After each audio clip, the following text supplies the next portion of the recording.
Hello and welcome to today's video on Chase Your Dreams. In this video we will explore about self-experience and also we will come to know about two American brothers known as Wright brothers who invented aeroplanes. So if you have not seen the previous chapters, go and watch it, link in descriptions. So let's get started. By and large, dream is something big that we want or something extraordinary that we desire. Dream क्या है? एक ऐसा चीज़ है जो हर किसी को चाहिए और वो उसका डिज़ायर करता है हर एक इंसान से. A persons who dream big but does not do anything to fulfil it criticised by everybody. Means ऐसा इंसान जो बड़ा करने के लिए सोचता है, बड़ा करना चाहता है, लेकिन वो कुछ कर नहीं रहा है तो उसको हर कोई क्रिटिसाइज करता है. On the contrary, a person who makes effort and ultimately fulfill his dreams is praised by all. और दूसरे तौर पे देखा जाए तो ऐसा इंसान जो बड़ा सोचता है और वो उसके लिए वो मेहनत भी कर रहा है, उस इंसान को हर कोई प्राइज करता है, हर कोई उसका तारीफ़ करता है. Dreaming high is good for a person if his or her dreams motivate him or her to do more and more works. Dreaming high is good for a person अगर उसका ड्रीम उसको मोटिवेट कर रहा है ज़्यादा से ज़्यादा काम करने के लिए. This result in growth in life. इससे क्या होता है कि लाइफ में ग्रोथ होता है. As a grown up child, you should dream something big and make effort to realize your dreams. जैसे कि अभी हम लोग ग्रोन अप चाइल्ड है, हमें कुछ बड़ा सोचना चाहिए और उसके लिए हमें मेहनत भी करना चाहिए, एफर्ट लगाना चाहिए उस ड्रीम को अचीव करने के लिए. You should work hard to make your dreams come true whether it is at studies और स्पोर्ट और एनीथिंग एल्स. हमें वर्क हार्ड करना चाहिए, हार्ड वर्क करना चाहिए अपने ड्रीम को पाने के लिए, आदर वो स्टडीज़ के फील्ड में हो या फिर स्पोर्ट या फिर कुछ और फील्ड में हो. Keep in mind big achievement take times. हमेशा याद रखना कुछ बड़ा अचीवमेंट टाइम कंज्यूमिंग होता है. Moreover they are far from being easy. और मोर ओवर ये क्या होता है, बहुत ज़्यादा डिफ़िकल्ट भी होता है और ईजी भी होता है. You need to strive to accomplish your big dreams. You have to face many hardships and keep on struggling for a long time. हमें अपना ड्रीम को पाने के लिए बहुत ज़्यादा स्ट्रगल करना पड़ेगा और बहुत टाइम लगेगा. If you really work hard with full focus and determination, then only you can realize your dreams. जब तक तुम पूरा हार्ड वर्क नहीं करोगे, फोकस नहीं करोगे अपने ड्रीम के ऊपर, तब तक तुम अपना ड्रीम को रियलाइज़ नहीं कर सकोगे. सो अपने ड्रीम के ऊपर फोकस करो और रियलाइज़ करो अपने ड्रीम को. ऑलवेज रिमेंबर, हमेशा याद रखना, standing on the ground aiming the sky. ज़मीन में खड़ा होकर आसमान को देखना.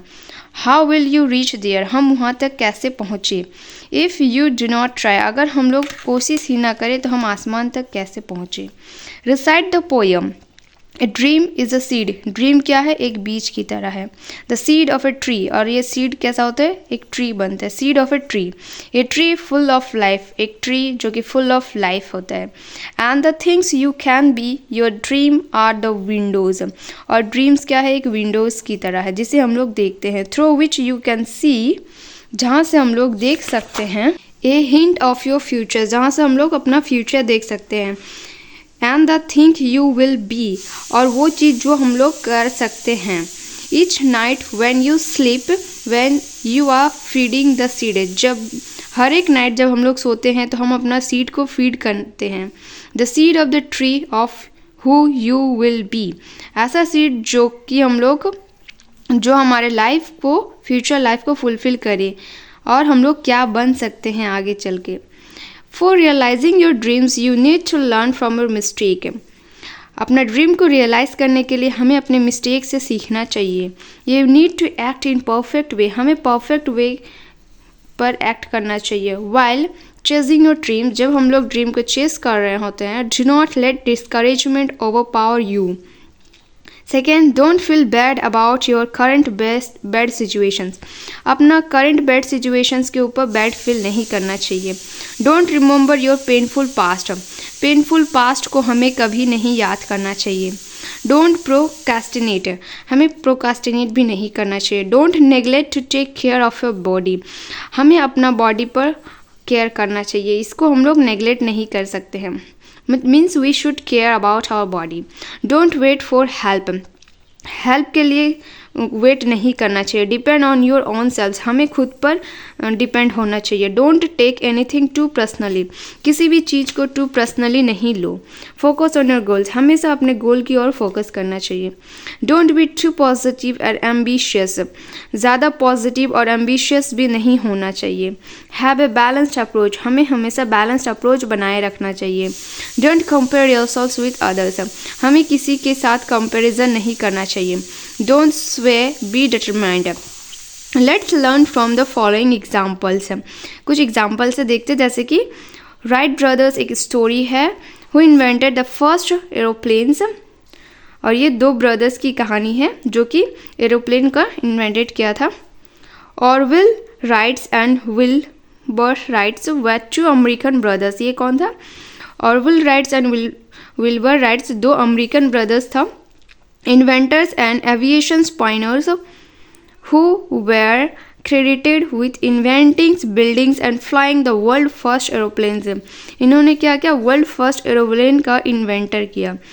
In this early life, when they thought of machines that could fly, people mocked at them by saying that it was a foolish idea.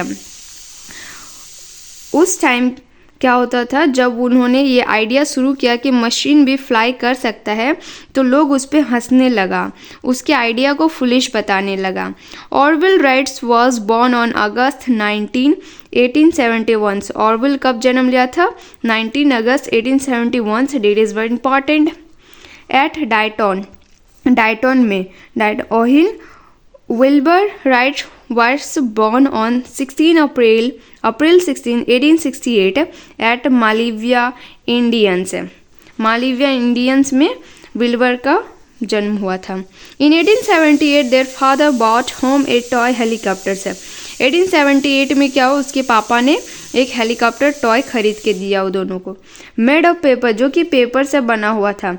Bamboo and cork were the rubber band to twirl it rotor, bamboo और cork का rubber band था जो कि rotor को twill कर रहा था। It was a foot long, एक वो कितना बड़ा था? 1 फुट लॉन्ग जितना बड़ा था। The Wright brother played with it until it broke and then build there on. Wright brother ने उसके साथ तब तक खेला, उस खिलौना के साथ, जब तक वो टूट ना जाए। उसके बाद उन्होंने दूसरा अपना बनाया। Moreover, it was at this point that they dreamed of making an aeroplane। और वो वही पॉइंट था जहाँ से वो लोग एरोप्लेन बनाने का सपना देखा। As they grow up, they gained the mechanical skill essentially for their success by working for years in their shops। जैसे जैसे वो ग्रो होने लगा, उसको मैकेनिकल स्किल्स के बारे में नॉलेज हुआ, और वो success by working of year, और वो सक्सेस भी हुआ जब वो कुछ सालों तक मेहनत किया किसी शॉप में विथ प्रिंटिंग प्रेस शॉप में, बाईसाइकिल शॉप में, motor and other machinery shop में। जब वो वर्क किया तब उसको बहुत सारा एक्सपीरियंस हुआ मशीन्स के बारे में। Their work with bicycle influence their believe that an unstable vehicles like a flying machines could be controlled and balanced with practice। जब वो वर्क कर रहा था बाईसाइकिल्स के ऊपर, तो वो क्या इन्फ्लुएंस किया कि इन्फ्लुएंस और बिलीव क्या किया कि एक अनस्टेबल व्हीकल्स भी फ्लाइंग मशीन्स की तरह कंट्रोल किया जा सकता है प्रैक्टिस के थ्रू। तो दे वर्क हार्ड, वो और मेहनत करने लगा। They meet failure at various levels, वो बहुत सारा लेवल में फेलियर का फेस भी किया। However, they kept on conducting extensive grilder tests that help in developing their skills as pilot. The brother fundamental breakthrough was their inventions of 3-axis control, which enable the pilot to steer the aircraft while maintaining its equilibrium. Moreover, they also use a home-built wild tunnel which enable them to collect data so as to design and build efficiently wings and propellers. At first, they made the first controlled and sustained aeroplane on December 7, 1903. So first control और sustainable aeroplane को कब बनाया गया? 17 दिसंबर 1903. 4 milestone of kitty हवाक. वो कितना दूर तक चला था? 4 माइलस्टोन साउथ तक चला था किटी हवाक, north Carolina. Finally, in 1904 and 1905, they developed their flying machines into the first practice fixed wings aircraft. So, first practice flying machines का कब डिस्कवर हुआ था? 1904-1905 में. At this point, the Wright brothers admitted that it was the toy helicopters that made them invented the aeroplanes.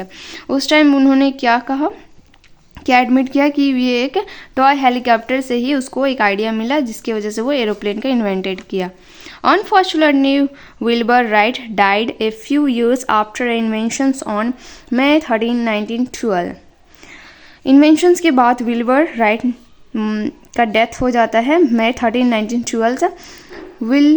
While Oliver right died on January 13, 1948. जबकि Oliver का died कब होते हैं? जनवरी 13, 1948. So the moral of the story is we should always focus on our dreams and goals and always do hard works to achieve our dreams and goals. So thank you for today. Do like, share and subscribe to watch the next chapter. Thank you.